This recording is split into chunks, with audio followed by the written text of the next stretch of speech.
কুমিল্লায় ২৫ কিলোমিটার গুঙ্গাইজুড়ি খালে কারখানার রাসায়নিক পানি প্রবাহে মারা যাচ্ছে মাছ, জীববৈচিত্র্যও পড়েছে চরম হুমকিতে।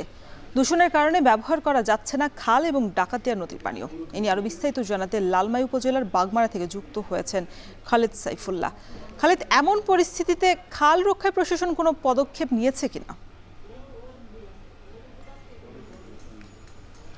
রোশন, কুমিল্লা নগরী থেকে যে খালটি কুমিল্লার ডাকাতিয়া নদীতে প্রায় ২৫ কিলোমিটার পর্যন্ত আঁকাবাঁকা পথে এসে মিশেছে, সেটি হচ্ছে এই গুঙ্গাইজুড়ি খাল।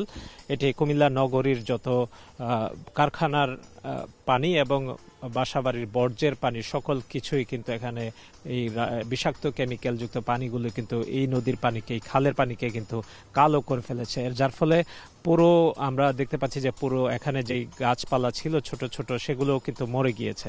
এই পানিতে কোনো মাছ হয় না, এই পানি দিয়ে কোনো সেচের কাজ করা যায় না।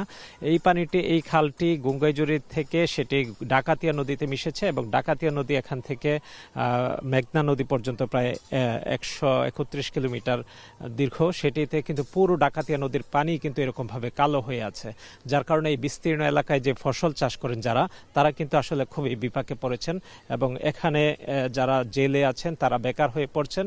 এখানকার যারা নদী কেন্দ্রিক যাদের জীবন জীবিকা, তারা বলছেন যে আসলে এই নদী এবং খাল কোনোটাই কিন্তু তারা এখন আর উপকৃত হচ্ছে না এবং এ নিয়ে কিন্তু কোনো তৎপরতাও নেই। যেই কারখানাগুলোর বিরুদ্ধে অভিযোগ রয়েছে সেখান থেকেও কিন্তু ইটিপির মাধ্যমে যে পানিগুলোকে পরিশোধন করে এখানে নিয়ন্ত্রণ করবে, সেই রকম কোনো প্রচেষ্টাও কিন্তু দেখা যাচ্ছে না। তা নিয়ে কিন্তু মানুষজন মানববন্ধন করছেন, চিঠি চালাচালি করছেন এবং স্থানীয় জনপ্রতিনিধিরাও এই বিষয়ে বেশ সোচ্চার। কিন্তু তারপরও কিন্তু এই খাল থেকে আশেপাশে যে কৃষি, সেগুলো কিন্তু কোনো উপকৃত হচ্ছে না, বরঞ্চ এখান থেকে যে পানিটা ব্যবহার করা হচ্ছে কৃষি জমিতে, তাতে করে ফসলের মাঠ ক্ষতিগ্রস্ত হচ্ছে।